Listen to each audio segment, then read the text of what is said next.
So measures of central tendency आणि measures of dispersion हे दोन डेटा कॅरेक्टरायझेशन साठी आपण वापरतो. आता डेटा कॅरेक्टरायझेशन म्हणजे काय, तर डेटा सेट्सच्या अप्रॉक्सिमेट व्हॅल्यूज ओके किंवा डेटा सेट्सच्या आपण काय म्हणतो रिप्रेझेंटेटिव्ह डेटा सेट रिप्रेझेंट करणाऱ्या अशा व्हॅल्यूज ज्या आहेत त्यांना आपण डेटा कॅरेक्टरायझेशन असं म्हणू. ओके, सो डेटा रिप्रेझेंट करणे म्हणजे काय, फॉर एक्झाम्पल की एखादा जर डेटा आहे, for example height of the student आहे. ओके, आता height of the student in a class, जर क्लासमध्ये 100 स्टुडंट असतील तर आपल्याकडे 100 हाईटचा सेट असेल. कोणाची 150 सेंटीमीटर असेल, ओके, कोणाची 155 असेल, कोणाची 154 असेल, सो ऑन. असे 100 स्टुडंट्स जर क्लासमध्ये असतील तर त्या क्लासमध्ये तो सेट मला 100 स्टुडंटचा मिळेल. ओके, सो 100 ऑब्झर्वेशन मला हाईटची मिळतील centimetre.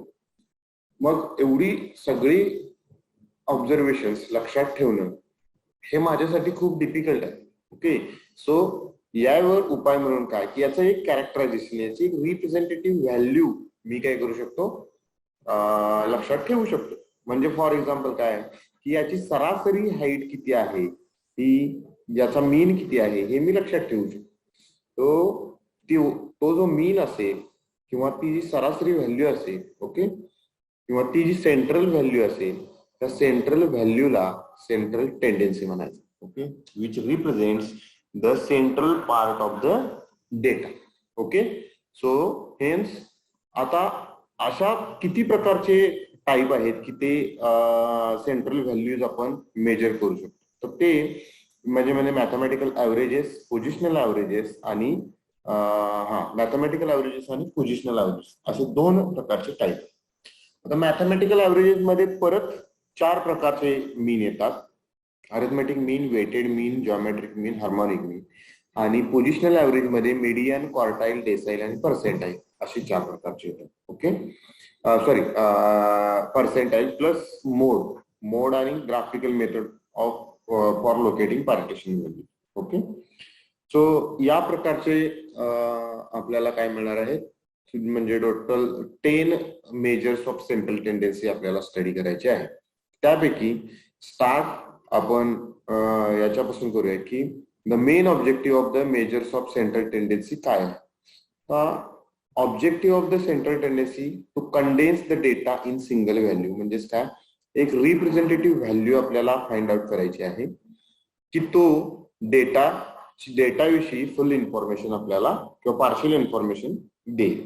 To facilitate comparison between data. म्हणजे जर माझ्याकडे 2 डेटा सेट असतील आणि प्रत्येकाचे मी मेजर्स ऑफ सेंट्रल व्हॅल्यूज काढल्या तर त्या 2 सेंट्रल व्हॅल्यूज वरून 2 डेटा सेट आपण कम्पेअर करू शकतो. Depending upon the condition on situation and the aim of the experiment there are different type of averages. It has been shown in advantages and disadvantages. Okay, so next point is requisites of good measures of central tendency. तर good measures of central tendency असण्यासाठी काय pre रिक्विसाइट्स आहेत किंवा रिक्विसाइट्स काय आहेत ते आपण बघूया. Okay, so first is it should be rigidly define. ते क्लिअरली डिफाईन असावं. It should be simple to understand and easy to calculate. ते कॅल्क्युलेशन्स आणि समजण्यासाठी खूप साध्या पद्धतीने समजण्यासाठी समजावे आणि कॅल्क्युलेशन त्याची खूप इझी असावी. It should be based on all values of the given data. ती जे सेंट्रल व्हॅल्यू काढणार आहे, ऍव्हरेज काढणार आहे, ते ऍव्हरेज हे based on all the data असावं. Next, it should be capable of further mathematical treatment. म्हणजे त्याच्यावर फर्दर मॅथमॅटिकल ट्रीटमेंट किंवा ते नेक्स्ट जे काही कॅल्क्युलेशन्स असतील त्याच्याशी रिलेटेड ती सुद्धा आपल्याला कॅल्क्युलेट करता यावी त्याच्यावरून. It should have sampling stability. म्हणजे सॅम्पल मध्ये सुद्धा ते कॅल्क्युलेट करता येईल. Okay, it should not be unduly affected by extreme value. Extreme value म्हणजे फॉर एक्झाम्पल एखादी खूप मोठी व्हॅल्यू जर त्यामध्ये आली तर त्या लार्जर व्हॅल्यू झाले किंवा एकदम स्मॉलर व्हॅल्यू झाले तर त्या जे सेंट्रल टेंडन्सी मेजर आहे त्या सेंट्रल टेंडन्सी मेजरवर जास्त काही अफेक्ट झाला नसला पाहिजे. ओके, सो मगाशी मी जे सांगितलेलं आहे की मॅथमॅटिकल ऍव्हरेज आणि लोकेशनल ऍव्हरेज त्याची ट्री डायग्राम इथे दिलेली आहे. मेजर्स ऑफ सेंट्रल टेंडन्सीचे 2 पार्ट मध्ये डिवाइड केलेलं आहे. एक मॅथमॅटिकल ऍव्हरेज, दुसरं पोझिशनल और लोकेशनल ऍव्हरेज. मॅथमॅटिकल ऍव्हरेज मध्ये अरिथमेटिक मीन, जॉमेट्रिक मीन, हार्मोनिक मीन आणि WEIGHTET weighted mean. Okay, weighted mean is a part of arithmetic. And locational मध्ये आपल्याला 2 प्रकारचे बघायचे आहेत. एक पार्टिशन व्हॅल्यूज आणि दुसरं मोड इज मी प्रत्येक वेळी तुम्हाला सांगेन की त्या प्रत्येकाची डेफिनेशन काय आहे. पार्टिशन व्हॅल्यू मध्ये परत 4 पार्ट येतात, मीडियन, क्वार्टाईल, डेसाईल आणि पर्सेंटाईल. सुरुवातीला आपण मॅथमॅटिकल ऍव्हरेज स्टडी करू. मॅथमॅटिकल ऍव्हरेज मध्ये अरिथमेटिक मीन म्हणजे काय ते स्टडी करू. अरिथमेटिक मीन म्हणजे जस्ट आपल्याला काय करायचं आहे की जर माझ्याकडे x1 x2 xn ही n ऑब्झर्वेशन असतील तर त्यांची समेशन घ्यायची आणि त्या समेशन डिवायडेड बाय n म्हणजे mathematical average. Summation xi divided by n. So इथून पुढे आपण summation i is equal to 1 to n xi म्हणजे काय addition of n observation x1 x2 xn. ओके, हे अनग्रुप्ड डेटासाठी. आता ग्रुप्ड डेटा आणि अनग्रुप्ड डेटा आपण फ्रिक्वेन्सी डिस्ट्रीब्युशन मध्ये शिकलेलो आहोत. म्हणजेच काय की xi आणि त्याच्या फ्रिक्वेन्सी जर असतील xi आणि fi तर काय होईल, हा फॉर्म्युला कसा रिवाइज होईल तर इथं आहे. सो xi किती वेळा रिपीट होणार आहे, fi टाइम्स रिपीट होणार आहे. त्यामुळे xi ची ऍडिशन fi टाइम्स केली पाहिजे. xi ची ऍडिशन fi टाइम्स म्हणजेच काय xi इंटू fi असं प्रत्येक ऑब्झर्वेशन देणार आणि परत त्याची ऍडिशन घेतली पाहिजे. म्हणून जर आपल्याकडे x1 x2 xn ही ऑब्झर्वेशन असतील आणि त्याच्या फ्रिक्वेन्सीज f1 f2 fn असतील तर arithmetic mean summation fi xi divided by summation fi असा असतो.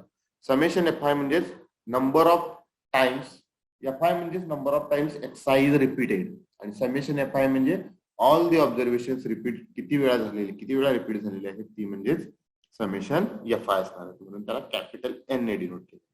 Suppose the marks obtained in 10th class 10 class tests are 25 20 20 9 16 10 21 12 8 13 हे असे मार्क्स ऑब्टेन झालेले आहेत.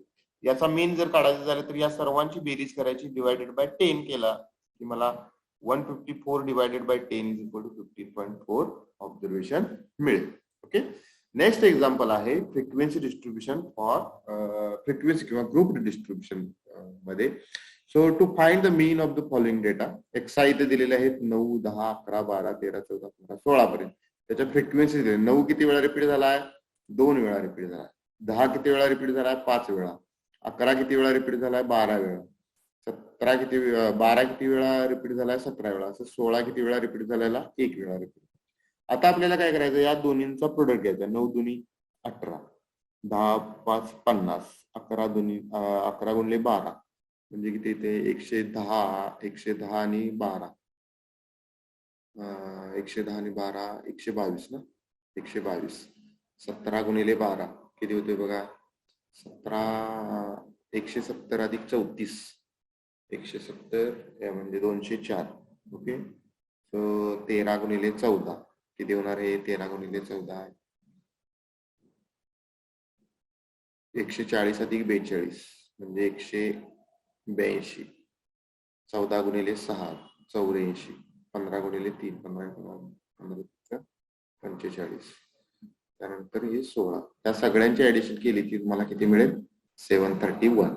Summation fi xi divided bye 1 731. आणि या 2 अधिक 5 अधिक 12 अधिक 17 अधिक यांची ऍडिशन केली की आपल्याला किती मिळेल, 60. So 731 divided by 60 12.8.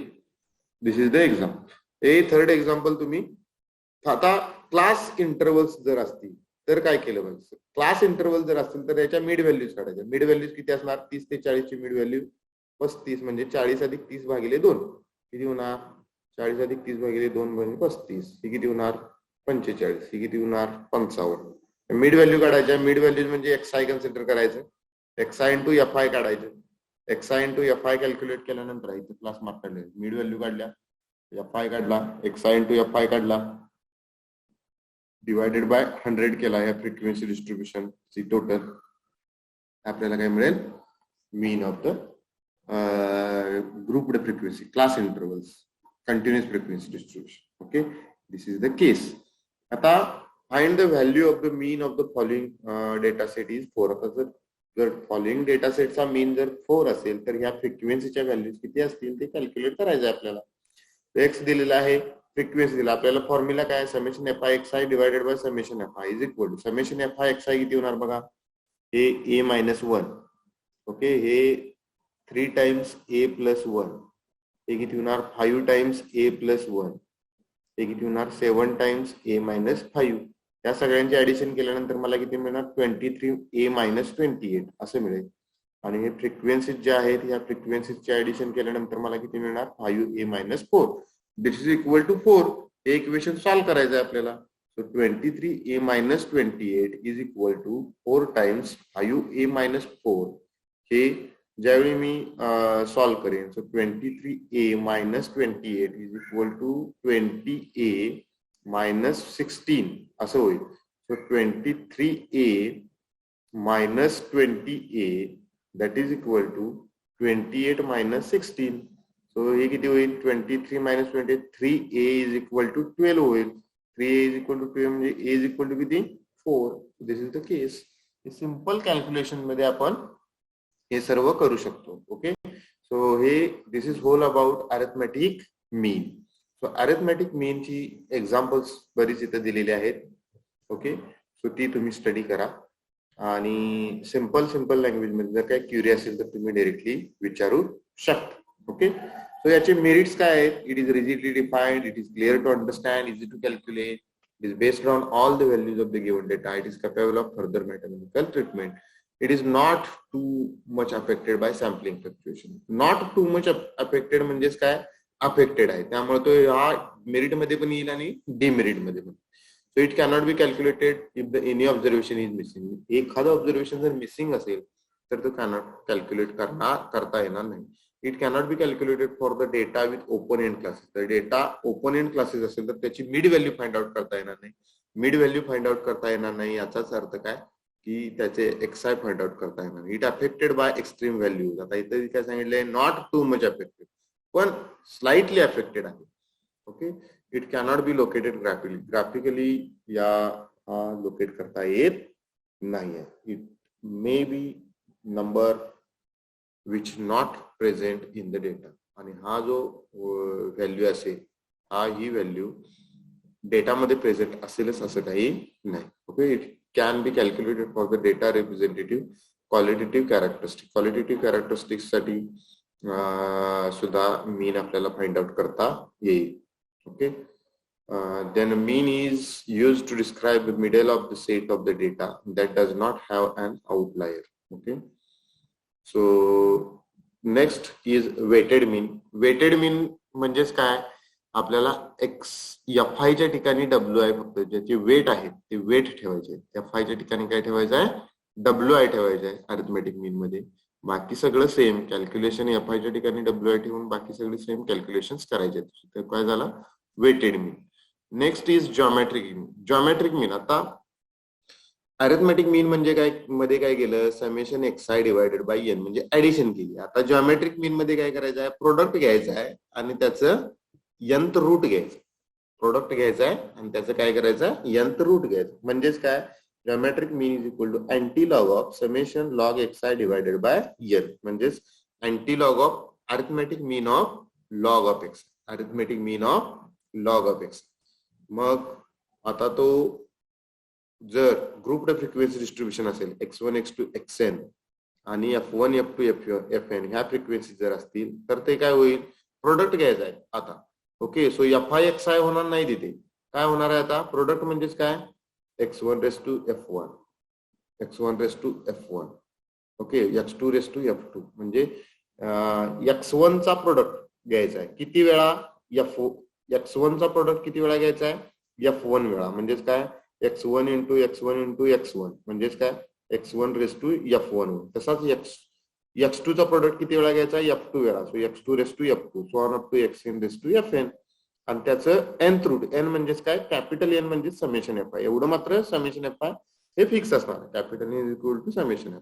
nth root घ्यायचा, nth रूट घ्या किंवा antilog of summation fi log xi divided by n म्हणजेच काय, arithmetic mean of log xi आणि त्याचा अँटीलॉग घेतल्यानंतर आपल्याला जॉमेट्रिक मीन मिळून जाईल. ओके, सिमिलर पॅटर्न मध्ये xi च्या ठिकाणी मिड व्हॅल्यूज आपण पुट केल्या की क्लास इंटरवलचा आपल्याला काय मिळेल, अरिथमेटिक मीन मिळेल.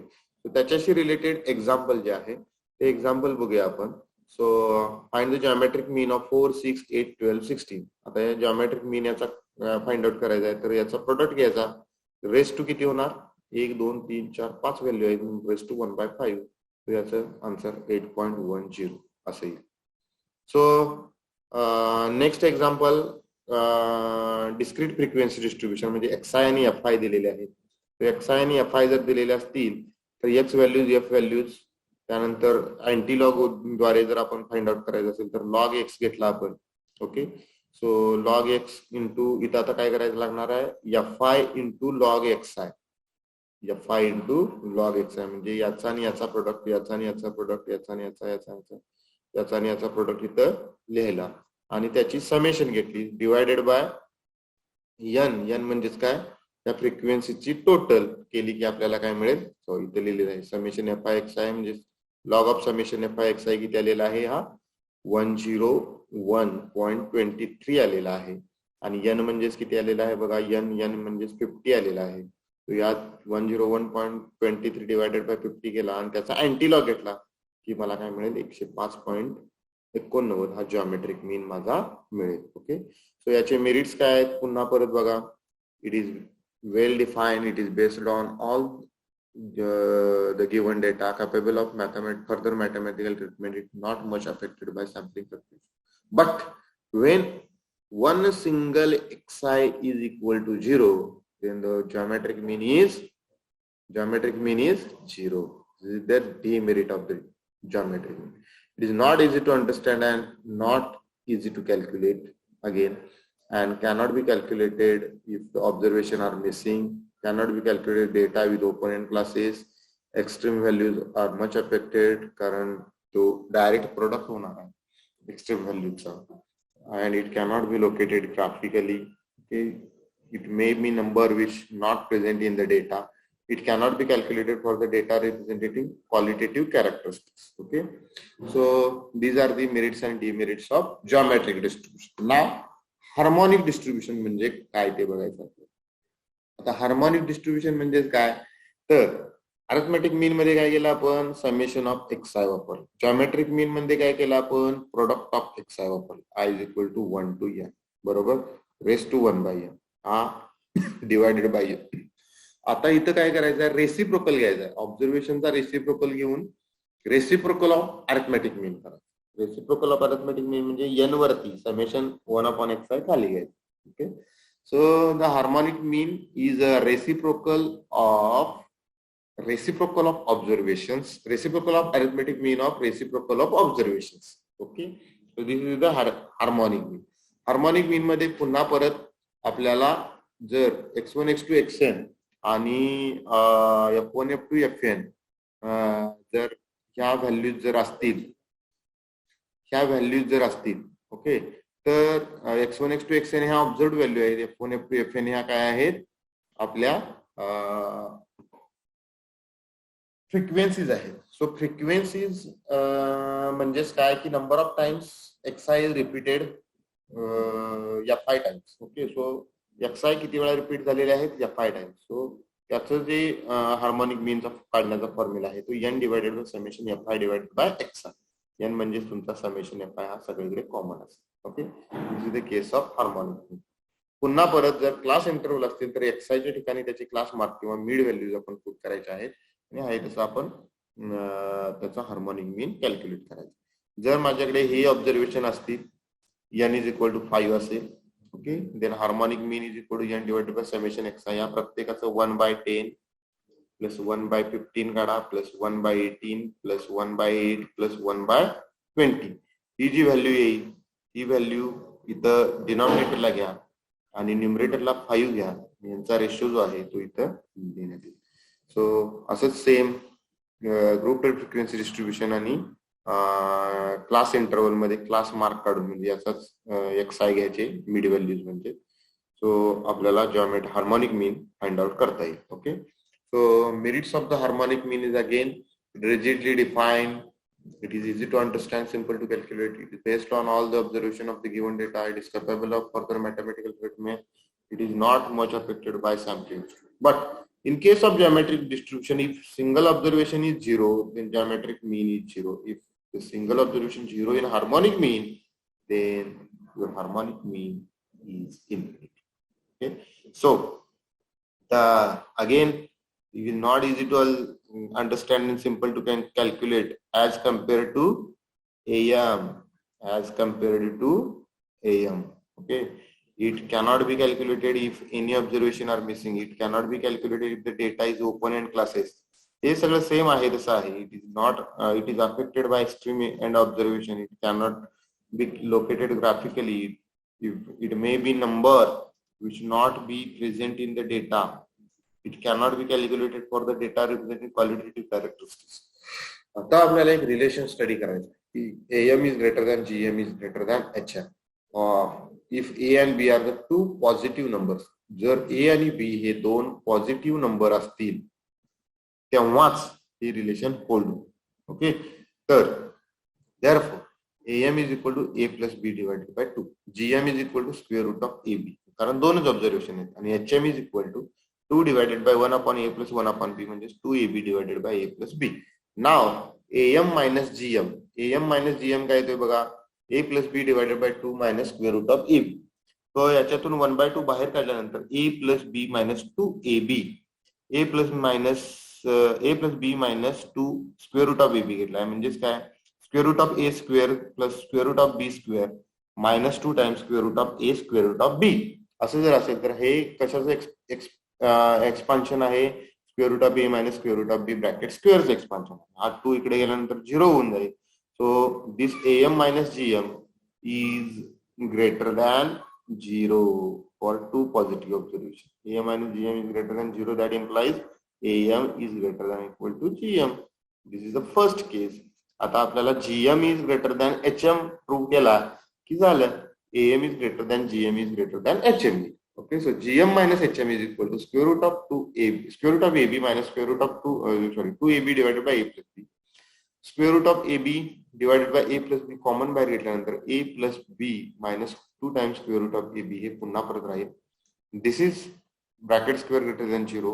हे दोन पॉझिटिव्ह आहेत, हे पॉझिटिव्ह आहे. Square root of A minus square root of B bracket square quantity आहे त्यामुळे ही पॉझिटिव्ह आहे. त्यामुळे this is GM minus HM greater than 0 and GM is greater than HM. Hence we get AM is greater than GM is greater than H.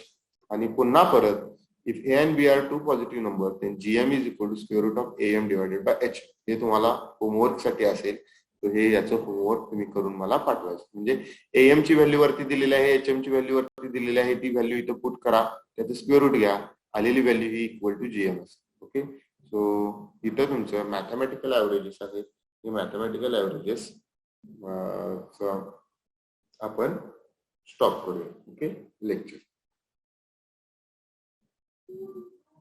जर काही शंका